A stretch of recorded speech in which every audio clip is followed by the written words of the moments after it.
தமிழ்நாடு சட்டப்பேரவை கூட்டத்தொடர் தொடர்ந்து நடந்து கொண்டிருக்கிறது.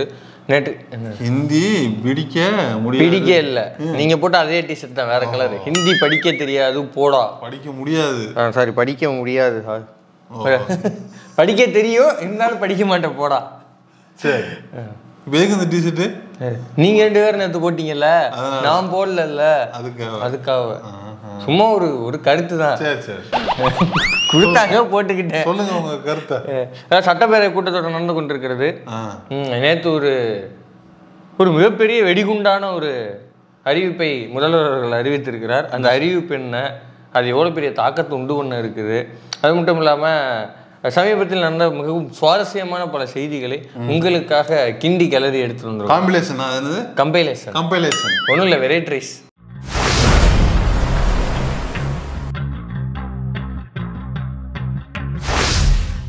முதல் செய்தியாக, இந்த தஞ்சாவூரில் ஒரு பெருமாள் கோயில், அந்த பெருமாள் கோயிலில் வந்து அறங்காவலராக நர்கீஸ் கான் அப்படின்ற ஒரு இஸ்லாமியரை போட்டாங்க அப்படின்னு ஒரு மேட்டர் ஒரு சில நம்ம இது பேர் என்ன ஹெச் ராஜா கூட வந்து ட்வீட்லாம் போட்டு அப்புறம் உடனே அதை வந்து fact check unit, Tamil Nadu fact check unit வந்து ஃபேக்ட் செக் பண்ணி அவர் ஏதோ கேஸ் கொடுத்துருக்காரு. நர்கீஸ் கான் ஏதோ கேட்டு கேஸ் கொடுத்தாருன்னு நினைக்கிறேன். என் மேல அவதூறு பரப்புறாங்க, தப்பா பேசுறாங்க, மன உளைச்சலா இருக்குது அப்படின்னு பேசியிருந்தாரு. இப்படி பொய் செய்தியை மதக்கலவரத்தை தூண்டுவதற்காக பதிவு செய்த விஸ்வ இந்து பரிஷத்தினுடைய நிர்வாகி சரவண கார்த்தி அவரை வந்து சென்னையில் வைத்து கைது செய்திருக்கிறார்கள். அவருடைய போட்டோ வந்து ஃபுல் ஸ்கிரீன்ல போட்டு காட்டுங்க. என்னாச்சு? ஆமா, நர்கீஸ் அவர் தான் பரப்பி விட்டது. ஹெச் ராஜாவோட அட்மின் போல இருக்கு. நான் கேட்குற அந்த நாட்டில் ஒரு அவதூறு பொறுப்பது உரிமை இல்லையாடா? இல்லை, என்னடா இப்படி பண்ணிட்டு இருக்கீங்கடா? ஒரு ஃபோட்டோ ஒரு என்ன, அவர் என்ன வன்முறை தூண்டுனாரா, இதை வன்முறையை பேசினாரா, எதை அடிச்சு நொழுக்குனாரா, இல்லை எதை கொளுத்துனாரா, எதை மரத்தை வெட்டி போட்டாரா? ஒன்றும் இல்லை, சும்மா ஒரு போஸ்ட் போட்டாரு. ஒரு பொய் ஒரு அவதூறு, அதை செய்யறதுக்கு உரிமை இல்லையாடா தமிழ்நாட்டுல? நீ அநியாயம் கட்டிட்டு எழுதிறீங்கடா. நீங்க ரொம்ப ரொம்ப கொடுமையா இருக்குது. ஒரு அவதூறு கூட உரிமை இல்லைன்னா எப்படி தம்பி? நான் வேற நாட்டுக்கு போறேன் தம்பி. அவதூறு பேச முடியல, ஒரு பொய் பேச முடியல. ஆள் போட்டோ பாத்தீங்களா இல்லையா? பார்த்தேன் இல்ல, சும்மா ஒரு தகவலுக்காக பார்க்க இதை பேச வந்தோம்னா புண்படுத்திட்டு வேணல, சும்மா ஒரு தகவல் தோணுது, வேண்டாம். அப்புறம் இன்னொரு செய்தி, ஒரு சிறுமி ஒரு பஸ்ஸை துரத்திக்கிட்டே ஓடி போய் ஏறுற மாதிரி அந்த வீடியோ பார்த்துருப்பீங்க. நான் பார்த்து டென்ஷன் ஆனேன். உனக்கே சொன்னா, எனக்கு ஃபர்ஸ்ட் பார்த்துட்டு எனக்கு டென்ஷன் ஆயிடுச்சு. அதாவது இது வந்து அந்த வீடியோ இருக்கா? இருக்கு போட்டுருக்கீங்களா? போடலாம்.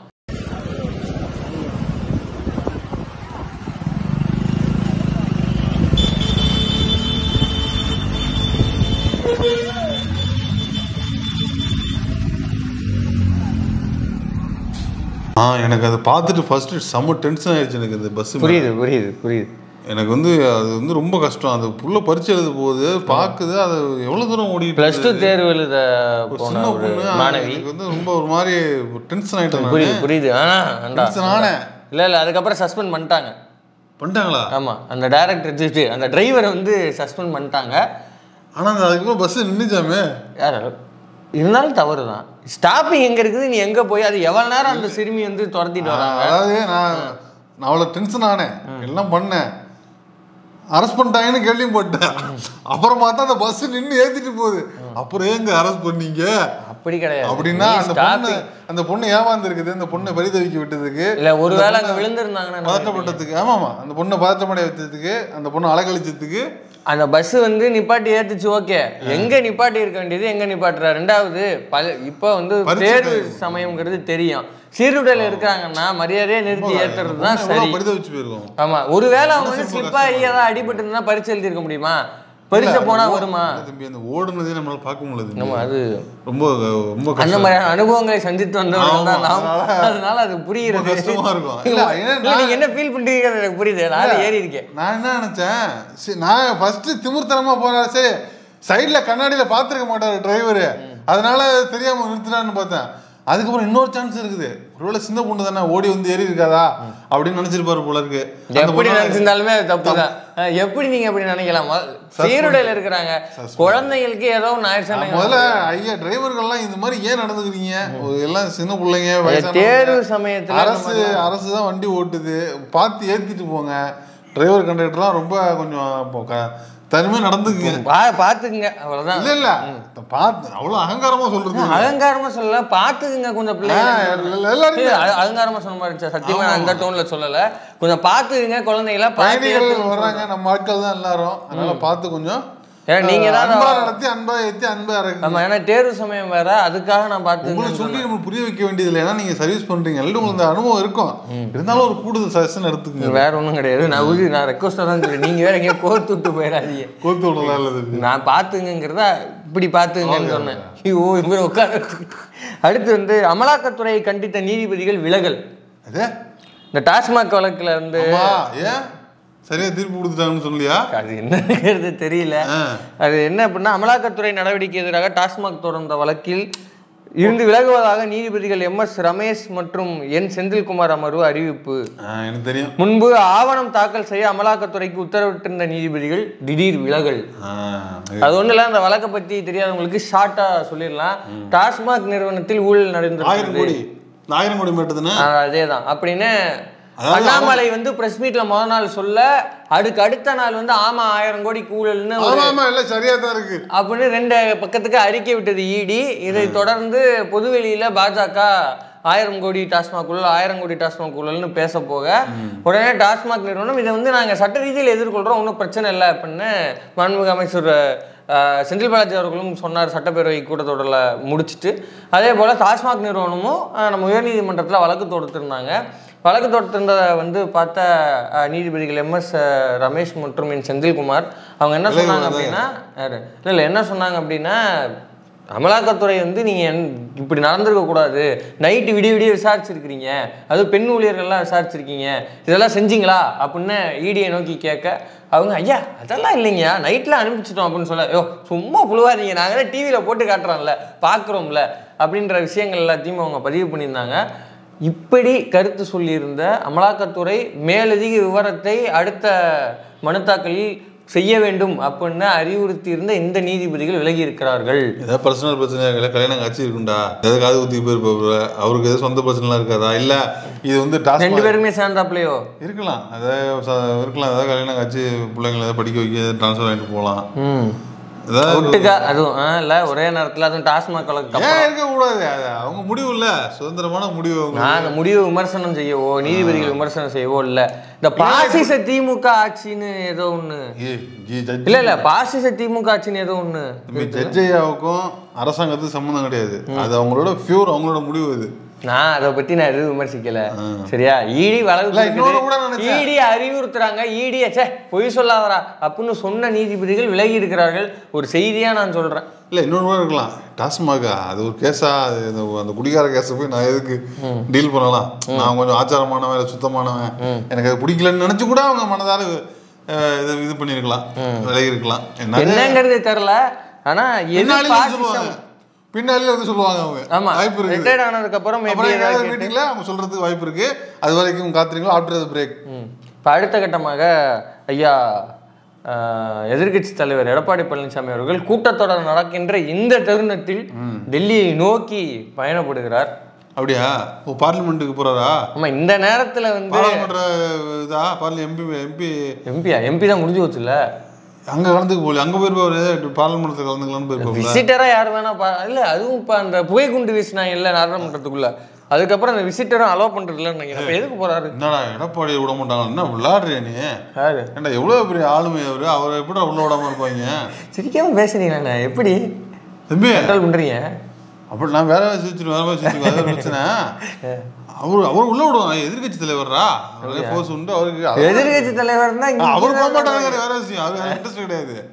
நான் எதுங்க சும்மா பேசிட்டு இருப்பாங்க, அதுக்கு அந்த பில்டிங்ல நின்னு பேசணுமா? அப்படியா? அவருக்கு இன்ட்ரெஸ்ட் இருக்காது, அவரு நிறைய புத்தகங்கள் படிக்கணும், நிறைய ஆய்வாளர்கள் வருவாங்க, நிறைய புத்தகங்கள் கொடுப்பாங்க. தெரியுமா அவருக்கு அதெல்லாம்? இது விடுங்க, இல்ல அதெல்லாம் சொல்லக்கூடாது. இல்ல இப்ப அவர் இந்த தருணத்துல அவர் பேசின ஒரு வீடியோ சுத்தல்ல வந்துகிட்டு இருக்கு. ஆனா அந்த வீடியோ எடப்பாடி பழனிசாமி மோடி எதுக்க மாட்டேங்கிறாரு, அவரை கண்டா பயந்துட்டு இருக்கான்னு. என்னப்பா எதுக்குறது? நாங்களா ஆட்சியில் இருக்கிற எதுக்குறதுக்கு? எங்க ஆட்சியில் இருக்கிறவங்க தானே எதுக்கு வேணும். எதிர்கட்சியில போய் என்ன எதுக்க முடியும்? மியூசிக்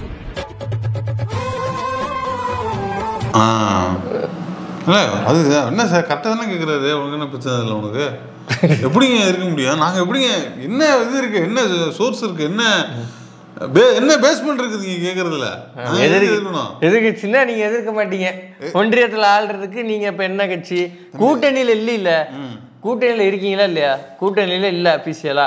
அப்ப எதிர்க்கிறதுக்கு உங்களுக்கு என்ன சிக்கல்? இருமொழி கொள்கை விஷயத்துல அவன் மும்மொழி கொள்கை தான் திணிப்போம்னு திணிக்கிறான். உங்களோடது இருமொழி கொள்கை. அண்ணாவை கட்சி பேர்ல சொல்லிட்டாங்களே, அதான் ஆதரவுட்டாங்கல்ல. அப்புறம் என்ன ஆதரவு? தமிழ்நாடு அரசுக்கு ஆதரவுன்னு சொல்லிட்டாங்க இருமொழி கொள்கை விஷயத்துல. அப்புறம் என்னங்கிற? யார் சொன்னது? அதிமுக. ஆமா, அப்புறம் என்ன? அதுக்கு பாஜகவை நோக்கி சொல்லுங்க பாஸ். உங்கள்ட்ட இருந்து கவனமா ஆதரவு அப்படின்னா அது நிறைய விஷயம் இருக்கு. நீ அப்படிலாம் சொல்லாத. ஆதரவு தெரிவிக்கிறமா இல்லையா? அப்படி ஒண்ணு இருக்குல்ல. அப்ப மும்மொழி கொள்கைக்கு எதிர்ப்பு தெரிவிங்க. அது அவசியம். இருமொழி கொள்கைக்கு ஆதரவு. நம்ம இதை பேசிக்கிட்டு இருக்கலாம். சில அதிமுக காரணம் உட்காந்துக்கிட்டு டிபேட்ல உட்காந்துக்கிட்டு என்இபிலாம் ஆதரிச்சுட்டு உட்காந்து அவங்க சொல்லவே இல்லையா டீலிமிட்டேஷன்ல அப்படி வரணும்னு சொல்லவே இல்லைன்னு ஒருத்தன் உட்காந்து பேசிட்டு இருக்கிறான். யாருன்னு பார்த்தா அதிமுக எம்எல்ஏன்னு போட்டிருக்குது. டீலிமிட்டேஷன் என்னன்னே தெரியாது. நான் அதெல்லாம் நம்ப மாட்டேன். சும்மா போய் சொல்றீங்க. தம்பி, அவர் டெல்லிக்கு போனது இருக்குல்ல, அதுல இன்னொரு முக்கியமான விஷயத்த பேசுறாங்க. ஒன்னும் இல்ல, கூட்டணியே பகிரங்கமா வளர்த்துக்க போறாங்க. டெவலப் பண்ணி நான் ஒன்று சொல்ல வரேன்.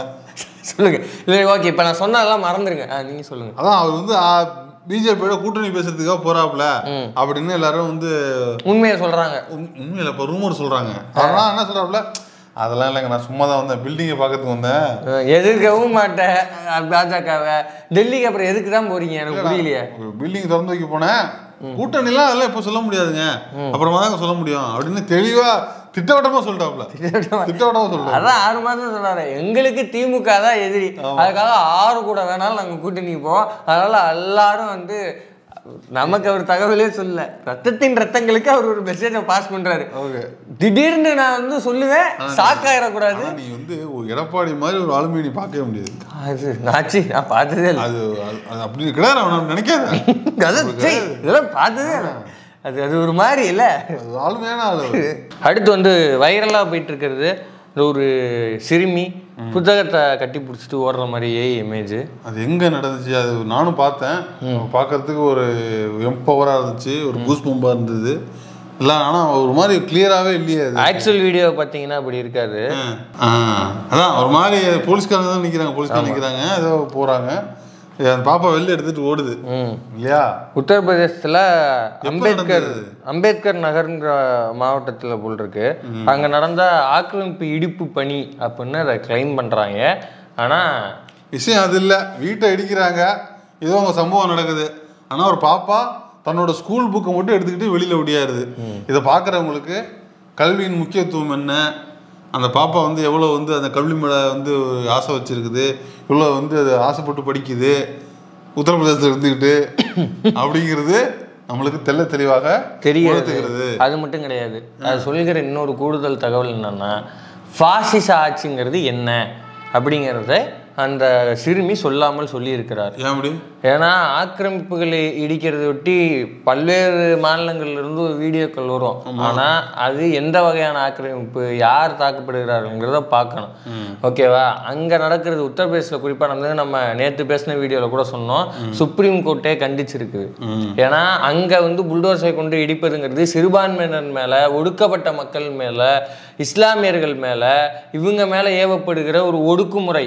பாசிச தனம்ங்கிறது இதுதான் வந்து பாசிச ஆட்சிங்கிறது. இதை புரிஞ்சுக்கணும் பேசுறவங்க. அதே போல இது வந்து தொடர்ந்து அங்கே நடந்துகிட்டு இருக்க ஒரு சம்பவமா இருக்குது.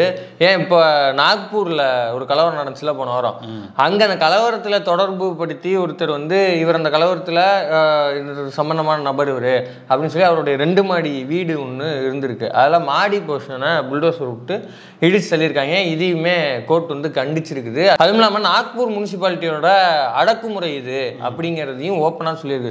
யோசிச்சு பாருங்க, யாரு கோர்ட்டு, உச்சநீதிமன்றம். அதாவது உச்சநீதிமன்றம் எங்களோட மனசாட்சி நீங்க உழுக்குறீங்க, எதற்காக? அந்த உத்தரப்பிரதேசத்துல வீடு இடிக்கப்பட்டது அவங்க இஸ்லாமியர் என்பதற்காக. அவங்க ஒரு குறிப்பிட்ட ஒரு தனிநபரனுடைய இடத்துல ஆக்கிரமிச்சிருக்காங்க. அந்த இடத்துக்கு நோட்டீஸ் விட்டுருக்க. நோட்டீஸ் விட்டோன்னா அவங்களுக்கு டைம் பீரியட் இருக்குமா இல்லையா, அவங்க மேல்முறையீடு பண்ணுறதுக்கோ இதுக்கோ நீங்கள் டைம் கொடுக்கணும்ல. அது கூட இல்லாமல் நீங்கள் இடிக்கிறீங்கன்னா இது ரொம்ப தவறு, அந்த இடத்துல மீண்டும் அவங்க வீடு கட்டிக்கிறதுக்கு நாங்கள் உத்தரவிட போகிறோம் அப்படின்னு உச்சநீதிமன்றமே வந்து இந்த நடவடிக்கையை பார்த்து சொல்லுதுன்னா, யாரை பற்றி குறிப்பிட்டு யார் மேலே மட்டும் ஏவப்படுது? இப்படி ஏகப்பட்ட விஷயங்கள் இருக்குது இல்லை.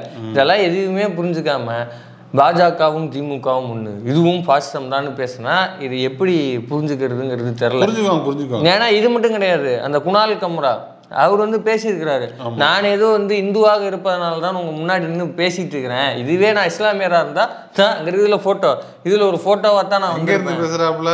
குஜராத் மும்பைல இருந்தா அதுக்கு முன்னாடி வந்து அதான் அந்த கான்வர்சேஷனை பத்தி நம்ம பேசணும். எங்க இருக்க நீ சொல்றான், நான் ஒன்னு என்ன பண்றேன் பாரு. மும்பைல இருந்துகிட்டு அவர் இதான் பேசுறாப்புல, ஒரு ஸ்டாண்டப் காமெடியன். இப்ப இந்துக்களின் காவலரா, இந்துக்களின் காவலர்கள் பேசுறீங்களா, அவரு பேசுற நான் ஒரு இந்து தாங்க, என்னை இந்த மாதிரி ஆளாக்குறாங்கன்னு அவரே ஓப்பனா எங்க இருந்தே மும்பைல இருந்து பேசுறாரு. இதுவே உத்தவ் தாக்கரே சிவசேனால இருக்கிற பிரியங்கா சதுர்வேதின்னு நினைக்கிறேன், அவங்க வந்து ராஜ்யசபா எம்பி, அவங்க வந்து ஒரு விஷயத்தை வந்து பதிவு பண்ணிடுறாங்க. இதே குணால் கம்ராங்கிறவர் 2014 முன்னாடி யூபிஏ அரசாங்கத்தை விமர்சிச்சிருக்கிறாரு. இதே போல அவர் வந்து ஸ்டாண்டப் காமெடியில மன்மோகன் சிங்கை பத்திலாம் காமெடி பண்ணியிருக்காரு. ஆனா சிங் வந்து ஸ்டாண்டப் காமெடி இல்ல, உலகமே காமெடி பண்ணிச்சப்பா, எல்லாருமே பண்ணிருக்க, எல்லாரும் திட்டி இருக்காங்க, நம்மளுமே பேசிருக்கோம். ஐயா இந்த நாய் திரும்பி உங்ககிட்டே வந்துருச்சுங்கயா அப்படிங்கிற மாதிரி சம்பவங்கள் நடந்தது. இந்த பிஜேபி காரங்க பேச்செல்லாம் கேட்டுட்டு நம்ம வந்து திட்டிருக்கோமே, அவரு பேசியிருக்கோமே. ஆனா இவங்க சொல்ற பாயிண்ட் என்னன்னா, அவர் வந்து மன்மோகன் சிங் அவர்களை குறித்தும் இதே போல ஸ்டாண்டப் காமெடிகள் பலது பண்ணியிருக்காரு. ஆனா 2014 அதுக்கு முன்னாடி காலகட்டத்தில் ஒரு முறை கூட அவருக்கு இந்த மாதிரியான ஒரு விஷயம் நடந்ததில்லை. அவருடைய காமெடி கிளப்புகள் உடைக்கப்படவில்லை. ஒரு காமெடி அடிச்சதுக்காக அந்த கிளப்பை அடிச்சு உடைக்கிறது இருக்குல்ல, அதெல்லாம் என்ன மாதிரியான பாசிசம்? இதுதான் பாசிசம். இதுதான் ஏற்றுக்கொள்ள முடியவில்லை, ஒரு விமர்சனத்தை ஏற்றுக்கொள்ள முடியவில்லை, ஒரு விமர்சனத்தை பார்க்க தெரியவில்லை, ஒரு விமர்சனத்தை அணுக தெரியவில்லை அப்படிங்கிற போக்கு தான் இந்த போக்கு. இதற்கும் இங்கு நடக்கின்ற அரசாங்கத்திற்கும் இடையே உள்ள வித்தியாசத்தை தயவு கூர்ந்து பொறுமையின்பால் கொஞ்சம் பகுப்பாய்வு செய்து பார்க்கவும். இறுதியாக முதல்வர் வந்து நேற்று சட்டப்பேரவையில் அறிவித்த ஒரு விஷயம் என்னன்னா, மாநில சுயாட்சியை உறுதி செய்து மாநில உரிமைகளை நிலைநாட்டினால்தான் தமிழ் மொழியை காக்க முடியும், தமிழினத்தை உயர்த்த முடியும், இதற்கான அறிவிப்பை விரைவில் வெளியிடுவேன். என்னது அப்படின்னா என்ன, ஒரு முக்கியமான ஒரு இது வரப்போகுது. அடுத்த அட்டாக்கு தலைவர் ஸ்டார்ட் ஆயிட்டாருன்னு அர்த்தம், அடுத்த அட்டாக்கு ரெடி ஆயிட்டாரு போறாங்க. ஆமா, வாங்கி வச்சீங்கடா. இல்ல ஏற்கனவே வந்து மும்மொழி கொள்கை வந்து SSA ஃபண்டு வேணும்னா மும்மொழி கொள்கை ஏற்றுக்கிட்டாதான். அப்போ தொடர்ந்து 10 கடிதங்கள் வந்து முரசொலியில் எழுதினாரு. வாய்ப்பு இருப்பவங்க முரசொலியை போய் படிங்க, முரசொலி வந்து ஃப்ரீ தான், டேட் முன்தேதிட்டு போய் பார்க்கலாம். தயவு செஞ்சு அந்த 10 கடிதத்தையும் வாசிச்சிருங்க, பல்வேறு தகவல்கள் கிடைக்கும். அதுக்கு வந்து பாருங்க இப்படி சொல்றாரு, இந்தி திணிப்புன்னு சொல்லி இவளா புரிஞ்சுக்கிட்டு ஒன்று பண்றாரு அப்படின்னாங்க. அப்புறம் அடுத்து டீலிமிட்டேஷனுக்கு கிட்டத்தட்ட 8 மாநிலங்களின் முதல்வர்களை ஒன்று கூட்டி ஒரு முதல் கட்ட கூட்டத்தை நடத்தி முடித்திருக்கிறார். 2வது கூட்டம் தெலுங்கானா நடக்க இருக்கிறதாகவும் அறிவித்திருக்கிறார். ஸோ இந்த கொதிப்பே இன்னும் அவங்களுக்கு அடங்கலை. இதுக்கு இடையில ஒரு விரல் புரட்சி மாதிரி ஒரு எழுத்து புரட்சி அப்படின்னு ஒன்று போட்டுவிட்டு அதுக்கு ஒரு வாரம் கதற விட்டுட்டு இருந்தாரு. அந்த வரிசையில் விரைவில் வெளியிடுவேன்கிறாரு. என்ன மாதிரியான அறிவிப்பு வர இருக்குதுங்கிறது தெரியல. என்ன இந்தியாவில் ஆட்சி நடக்கிறது, தமிழ்நாட்டை எதிர்க்கிறது மட்டும் தான் ஆட்சி பண்றாங்களா அவங்க? பாலிடிக்ஸ் தான். என்ன டெல்லிக்கும் தமிழ்நாட்டுக்கு மட்டும் தான் உறவே இருக்குதா? ஆமா, இல்லை இந்த அரசாங்கம் இதுதான் ஆரம்பிக்கப்படும். எப்போ பார்த்தாலும் ஒரு முதல் போக்கிலே இருக்குதுப்பா. ஒரு சுமூகமா ஒரு ஜாலியா ஒரு ஒன்றிய அரசு ஒரு ஒன்றி இருக்க வேண்டிய இல்லையா? அதுக்கு தான் இப்போ எடப்பாடியார் போயிருக்காரு. போயிட்டு அவர் எவ்வளவு ஒன்று இருக்கிறாருங்கிறதெல்லாம் மேற்கொண்டு பார்ப்போம். ஓகே, அப்போ வந்து விரைவில் ஒரு அட்டாக்க போட போறாப்புல. ஆமா, என்டர்டெயின்மெண்ட் இருக்க போகுது. ஓகே.